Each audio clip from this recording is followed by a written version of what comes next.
Episode 1. Who is the truly virtuous man? The ascetic Valmiki questioned the articulate, Narada, foremost among sages, who was constantly dedicated to penance and scriptural study. Is there any man in this present world who is truly full of virtue? Who is both powerful and knowledgeable in dharma and its practice? Who is always truthful and unwavering in his sacred vows? Who embodies excellent character and shows kindness to every living being? Who is deeply learned, highly capable, and pleasing to look upon? Who possesses self-control and has mastered his own temper? Who is both wise and completely free from jealousy? Who is so formidable that even the gods tremble when his anger is stirred in battle? I am eager to hear of such a person, for my curiosity is immense. O great seer, surely you are aware of such an individual. Upon hearing the inquiry of Valmiki, Narada, who was knowledgeable about all three worlds, felt great joy. He replied with the following words. The numerous qualities you have listed are indeed rare to find. Give me a moment to reflect, O sage, before I speak. Hear now of a man who is the embodiment of all these virtues. His name is Rama, born into the illustrious House of Ikṣvāku. He is famous among all people for being self-disciplined, powerful, brilliant, resolute, and a master of himself. He is wise and firmly established in righteous behavior. He is eloquent, majestic, and a destroyer of those who oppose him. His shoulders are wide, and his arms are exceptionally strong. His neck resembles the beauty of a conch shell, and his jaw is prominent. Possessing a broad chest and the ability to vanquish his foes, he carries a massive bow. His collarbones are concealed by muscle, his arms reach down to his knees, and his head is perfectly formed. His forehead is noble, and his walk is full of elegance. His proportions are flawless, and his limbs are well distributed and balanced. He has a dark complexion and is filled with valor. His chest is well developed, and he possesses large, expressive eyes. He is magnificent and bears all the marks of good fortune. He understands the path of righteousness and never breaks his word. The prosperity and well-being of his people are his primary focus. He is celebrated, scholarly, pure, self-controlled, and meditative. He acts as the protector of all creatures and the defender of dharma. He is a master of the essence of the Vedas and their auxiliary branches, and is highly skilled in the use of weapons. He understands the core of every shastra, is well versed in ancient traditions, and possesses great intellect. He is beloved by all, for he is virtuous, radiant, and perceptive. Just as the rivers seek the ocean, good men always seek him out. He is noble and maintains his composure in all situations, remaining a delight to behold. He is the joy of his mother, Kausalya, and is endowed with every excellence. He is as deep as the sea and as immovable as the Himalayas. He matches Vishnu in power and is as pleasing to the eye as the moon. In his wrath, he is like the consuming fire at the end of an age, yet he possesses the endurance of the earth. In his generosity he is like Kuber, the lord of wealth, and in his truth he is like a second term, the god of virtue. Out of deep affection, Daśaratha, the ruler of the world, intended to appoint Rama, his cherished eldest son, as the prince regent. This was because Rama was truly brave, possessed these many virtues, and was gifted with other noble traits. Witnessing the arrangements for the ceremony, the king's wife, Queen Kaikeyi, claimed a favor that had been promised to her long ago. She insisted that Rama be sent into exile and that Bharat be installed in his place. Bound by his commitment to truth, king, Daśaratha was trapped by his own sense of duty and forced to banish his beloved son, Rama. To fulfill that promise, the hero entered the forest, respecting his father's command and wishing to satisfy Kaikeyi. Driven by brotherly love, the obedient Lakṣmaṇa, the joy of Sumitra, followed him into the wilderness. And his wife Sītā, the pinnacle of womanhood and full of grace, followed Rama just as Rohini stays with the hair-marked moon.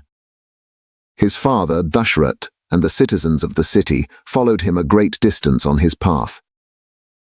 However, at the town of Shrigibharpur, on the banks of the Ganga, he sent his charioteer back.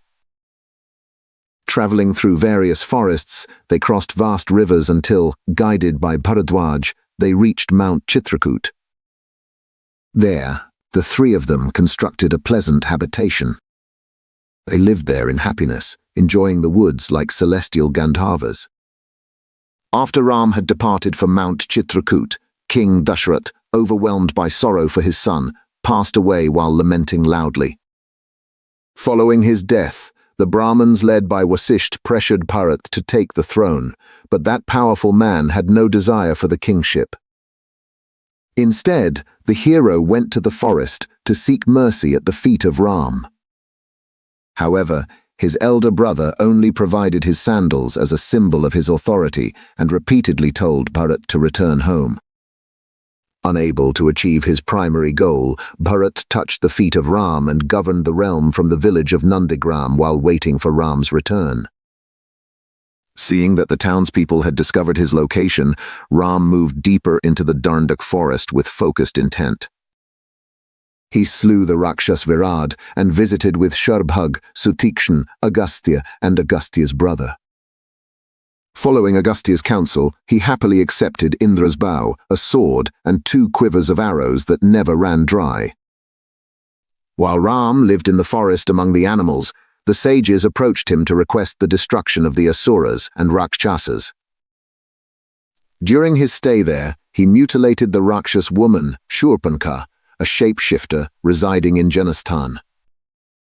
Subsequently, Rama defeated in combat all the Rakshasas sent against him because of Shurpankhā's grievances, Kar, Trishuras, and the Rakshas Dushan, along with their entire host. 14,000 Rakshasas were destroyed. When Rāvaṇa heard of the death of his relatives, he became consumed by fury and enlisted a Rakshas named Marich to help him. Marich attempted to dissuade Rāvaṇa many times, warning him that it was unwise to provoke such a powerful man. Driven by his own destiny, Rāvaṇa ignored Marich's advice and traveled with him to Rama's ashram. Utilizing that master of deception, he drew both of the king's sons far away. Then, after killing the vulture Jatayu, he kidnapped Rama's wife. Upon finding the dying vulture and learning of the abduction of Mathili, Raghav was overwhelmed by agony. Distraught with pain, he lamented his loss. In his grief, he performed the cremation rites for the vulture Jatayu. While searching the woods for Sītā, he encountered a Rakshas named Kaband, who was misshapen and terrifying. The mighty armed Ram killed and cremated him, allowing him to ascend to heaven. Before departing, Kaband advised him to seek out the ascetic woman Shabri, who was wise in all matters of righteousness. The powerful vanquisher of his enemies then reached Shabri. Ram, the son of Daśaratha, was received with great honor by her. Afterward, on the banks of Lake Pampa, he encountered the monkey Hanumān. Following Hanumān's suggestion, the mighty Ram met Sugrīva and shared all that had occurred. Recognizing a potential ally, the grieving king of the monkeys related the full history of his own conflict. The monkey also described the immense power of Wali. Ram pledged to slay Wali, though Sugrīva still doubted the strength of Raghav. To prove his power, Raghav used his big toe to kick the massive carcass of Dundubhi a distance of 10 leagues. Furthermore, with a single arrow, he pierced 7 shal trees, a mountain, and even the subterranean world of Rasatal, establishing absolute confidence. The great monkey was reassured and with a peaceful mind accompanied Ram to the cave of Kiṣkinḍha. Then Sugriva, the leader of the golden-colored monkeys, let out a thunderous roar. At that sound, Wali, the lord of the monkeys, emerged. At Sugriva's request, Raghav killed Wali in battle and installed Sugriva as the king. Anxious to locate the daughter of Janak, the eminent monkey gathered his forces and sent them in every direction. On the advice of the vulture Sampati, the powerful Hanumān leaped across the salt sea, which was 100 leagues wide. Arriving at the city of Lanka ruled by Ravana, he found Sītā mourning in a grove of Ashok trees. He presented her with a token of recognition and explained everything that had transpired. After comforting Vaidehi, he destroyed the gateway. He killed 5 military commanders and 7 sons of the ministers. After defeating the hero Aksh, he allowed himself to be captured. Knowing he could escape their supernatural weapon due to a blessing from grandfather Brahma, the hero permitted the Rakshasas to bind him. The great monkey then set fire to the city of Lanka, ensuring Sītā Mathili was safe, and returned to deliver the news to Ram. Approaching the great Ram, the peerless monkey circled him with respect and reported his success, saying, "I have found Sītā."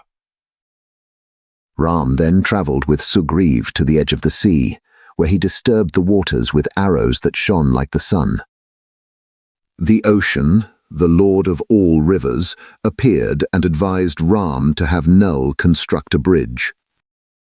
By crossing this bridge, he reached Lanka, slew Ravana in combat, and crowned Vibhishan as the ruler of the Rakshasas in Lanka.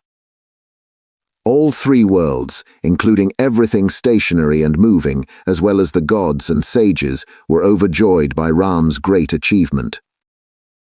The gods were completely delighted and offered their worship to Ram. Having finished his task, he was relieved of his worries and felt great happiness. He accepted blessings from the gods and brought the fallen monkeys back to life. Traveling on the aerial palace Pushpak, he returned to Nandigram. In Nandigram, the faultless man and his brothers removed their matted ascetic hair. In this way, Ram recovered Sītā and reclaimed his throne. His subjects are happy, well-fed, prosperous, and devoted to Dharma. They are free from ailments of the body and mind, and from the threat of starvation. Nowhere in his kingdom do fathers suffer the loss of a son. Women are never left as widows and remain loyal to their husbands. As it was in the Krityug, there is no fear of fire or wind, and no lives are lost to flooding. He conducts hundreds of Ashwamedh sacrifices involving immense wealth in gold. According to tradition, he gifts millions of cows to the learned. Raghav is establishing many royal dynasties and has directed the 4 social orders to their respective duties. After he has governed the kingdom for 11,000 years, Ram will depart for the Brahmalok. Whoever studies this account of Ram, which is sanctifying, removes sin, is holy, and equals the Vedas, is purified of all wrongdoings. A person who reads this Ramayana story, which brings longevity, will find joy in heaven after death, along with their descendants and followers. A Brahman who reads it gains eloquence. A Kshatriya becomes a ruler. A Vaishya gains wealth from trade. And even a Shudra attains great status.